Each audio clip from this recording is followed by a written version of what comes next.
Hello friends. आज आम singular plural part 7 video पढ़ा।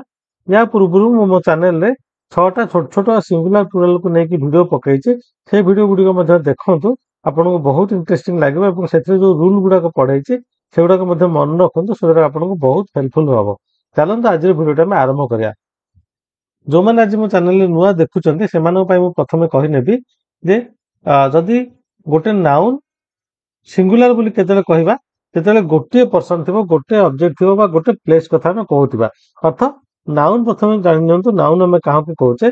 नाउन हम कहबा ए प्लेस पर्सन एनिमल और थिंग माने एई चारटा जिंस को हम कहबा नाउन प्लेस पर्सन एनिमल और थिंग। ठीक अछि।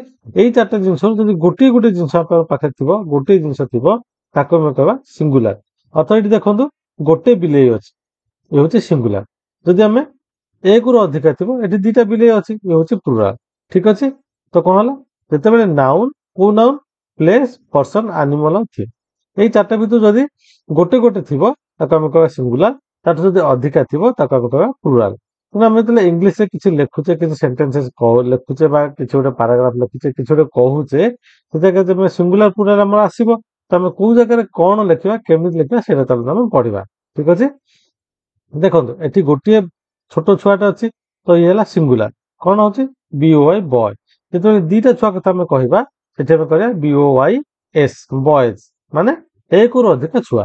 सेमती बुक बुक्स हाउस हाउसेस आम कौन बुझिले जिते गोटे नाउन को आम सिंगुलर लिखा तार एक्चुअल जो वार्डटा से बॉय बुक हाउस लिखिले जिते आम प्लूराल लिखिले बॉयज बुक्स हाउसेस अर्थात आम एस आड कले।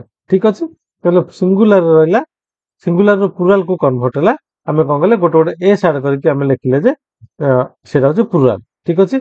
ए जाए आप भावुचे आप ठीक से बुझीपारे सिंगुलर क्या कहते प्लूराल क्या कहते सिंगुलर लिखिले आम कौन लिखुचे प्लूराल लिखिले आम कौन लिखुचे। ए जाए आम देखिले आम जो सिंगुलर प्लूराल को लिखुचे केवल गोटे एस आड करुचे। चलते आगू जा किंतु केते जगह कौन हम जो सिंगुलर प्लूराल को कन्वर्ट हम से जगह आम ईएस लगे पड़ो जमीती कि in some cases nouns get plural by adding es to the singular। अर्थ केते गुडा नाउन रे जेते सिंगुलर रो प्लूराल को कन्वर्ट हबो आमे कोन करबा सिंगुलर से हमु es लगेबा को पड़िबो। एठी हमें देखिले कोन खाली हमें s लगौथिले किंतु एठी हमें कोन देखिले हमु केते जगह रे es लगेबा को पड़िबो। ठीक अछि। एग्जांपल गोटे होची बॉक्स बॉक्सेस एठी गोटे बाक्स थिला एठी अधिका बाक्स अछि एठी कोन हला es लागिला। ओके ताले हम केमि जानिबा को जगह एस लागिबो को जगह एस लागिबो चलो तार नियम टी देखिबा। In case of nouns ending in X SH CH Z S और SS we get the plural form by adding ES to the singular. अर्थ जो जो सिंगुलर रो लास्ट शब्द अक्षर गुडाक एक्स थिबो एसएच थिबो सीएच थिबो जेड थिबो एस थिबो एसएस थिबो से जगह रे कोन हबो हमकु ईएस ऐड करबा को पड़िबो। जेमिति कि एग्जांपल होची बॉक्स लास्ट लेटर टी कोन अछि एक्स अछि प्लूराल होची बॉक्सेस। बुश लास्ट लेटर दीटा कोन अछि एसएच अछि तार प्लूराल होची बुशेस। सेमिति वॉच वॉचेस बज बजेस गैस गैसेस लॉस लॉसेस। ठीक अछि।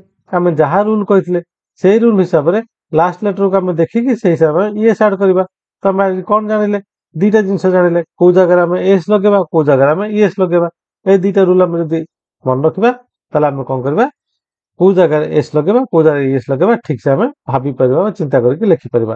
तो भाबुची आज छोट वीडियो आपको बहुत भल लागिथिबो। जदि भल लागिछि तेबे हम चैनल को सब्सक्राइब करंतु लाइक शेयर करंतु एवं आपन संग मानक मध्य बहुत भाबे शेयर करंतु एवं मते कमेंट करिया को भूलंतु ना। वीडियो टी देखिथिबार बहुत बहुत धन्यवाद।